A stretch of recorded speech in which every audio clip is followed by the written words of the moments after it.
Okay, now your driving has improved immensely in the last few lessons. We've done about 5 mock tests, and out of 5 you've passed 2 and failed 3. The 3 you failed, you only got 1 serious fault in each one, which is a huge improvement, because before you were getting like 9 serious faults in one mock test, or 5 serious faults in one mock test. Now you've passed 2, and 3 you only got 1 serious fault in each of these 3, which is very, very good. Okay, it's very good. It's a much more higher standard than you were before. So we started the mock test here. Okay, now the 1 serious fault you got on this mock test, it was here joining onto this dual carriageway. Now you want to move on from the side road into the first lane.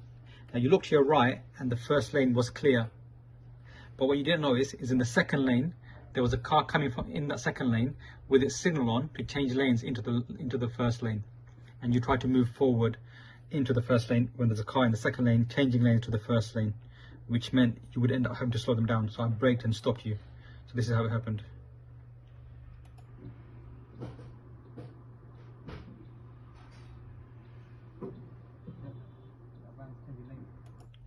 So it was that van there. Okay, it had its left signal on, which you missed, and it beeped when it saw you trying to move forward, and I braked and stopped you here. Okay, you made a serious fault here. Now when this car approached, you should have gone more slower and waited to see what to do. You instinctively went into that gap there, which is not a problem, but when you went in, you went too close to the black car. Now if you notice here, the car is actually waiting there, leaving you a gap to go this way. Now you pulled in, which is not a problem, that's fine.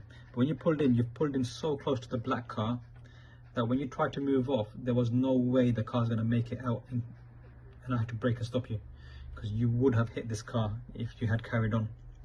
So I had to brake and stop you and then tell you to reverse back before you drove on.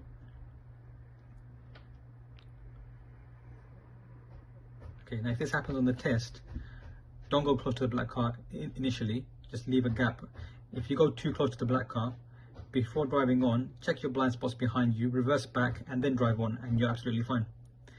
If you try and squeeze out of there and it's not going to fit, the exam's going to stop you and you're going to fail. Okay, now in the next mock test, it was just the 1 serious fault, just 1. Okay, it's here. We're just driving ahead. I've given no instruction, so no instruction means you're going to go straight ahead.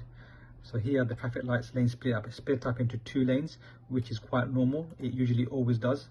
And then here you've moved into the right hand lane. You should have kept in this lane. You're going straight ahead, keeping the left lane. I think you saw there's a queue in that lane. I'll use this lane, but the problem is the route is the next left turn at the next traffic light. So the examiner will say, yeah, you're taking the next left turn at the traffic light, and then because you've shot yourself in the foot by going to the wrong lane, now you've got to make a decision. Is it safe to turn left? Most learners will not make the correct decision here. They will try and force the way over to the left lane like you've done, but there's a whole queue of traffic in that lane and you just cut across them and you've kind of held them up, slowed them down. So just keep in the left lane at all times, especially at traffic lights. It splits into 2 to let more traffic through when it's green. Only use the right hand lane if you're going to be turning right further ahead and you've been given the instruction to turn right further ahead. Otherwise keep left. Then you got 1 serious fault, and it's here. When you join the roundabout, you try to join in because the first lane next to you was clear, but when you join in, the first and second lane must be clear. There must be nothing coming from the right in the first or second lane, because even if the car is in the middle lane and you're going to the first lane, the car in the middle lane coming from the right, it could change lanes into the left first lane, the lane you're going into. So this is why I kind of braked and stopped you here and didn't allow you to go, because this white van, even though it's using the middle lane, it could easily just change lanes into this lane. Okay, now you did get 1 more serious fault. At this traffic light, this red light here is for this stop line here. The next red light is for that stop line there. Now when your light went to green, you went forward and then you kept going, and I don't think you were going to stop at this red light. Okay, so I had to brake and stop you.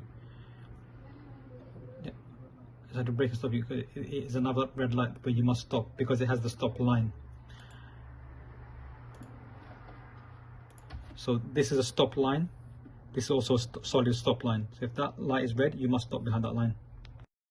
Okay, now this roundabout, we just went left first exit. You can see nothing's coming from the right hand side there, and when you got there, you kind of just waited, and it's a minor fault for hesitating. So if you see now it's off camera, just see how long it takes the car to come.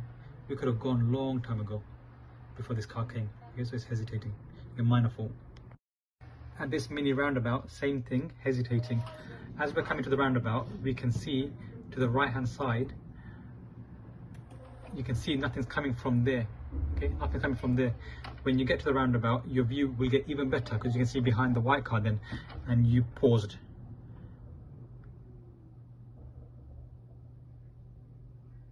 There's nothing coming from the right. This would be hesitating, minor fault, definitely minor fault, hesitating. Okay, we came to this roundabout and I said we're going to follow signs for Wanstead Airport. Now Wanstead Airport is the second exit because there's a tiny little dot in between the road you're coming from and Wanstead Airport. It represents an exit which is probably a cul-de-sac or a gas station or something like this.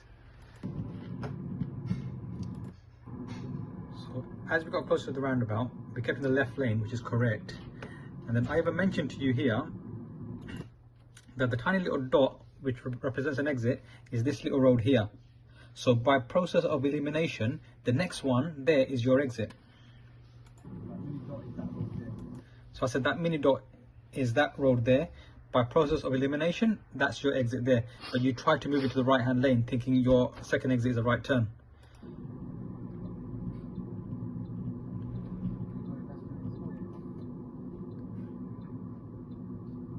Okay, now I don't think you'll get a fault here because you did check the mirror and give a signal to move to the right hand lane, but you're not reading the signs correctly. Okay, so it's just going to make your life more difficult. If your exit Wanstead Airport is on the left half of the roundabout, you don't need the middle or right hand lane. You need the left lane. Okay, so Wanstead Airport is the second exit, but I would say this is a sharp left turn. It's a hard left. Definitely a left. No chance that the middle lane will take you to Wanstead Airport. Okay, so because it's before 9 AM in the clock system. Okay, anything 9 AM or before, you must use the left hand lane. Okay, so this is from the 9th of July. We turned right here and you've done a little funny dance before straightening up. Getting very close to this car on your right. So just slow it down more so your hands have time to straighten up, or use quick hands to straighten the car up while the car is straight, because you're letting the car do like a wiggly little dance before you straighten up and getting too close to parked cars.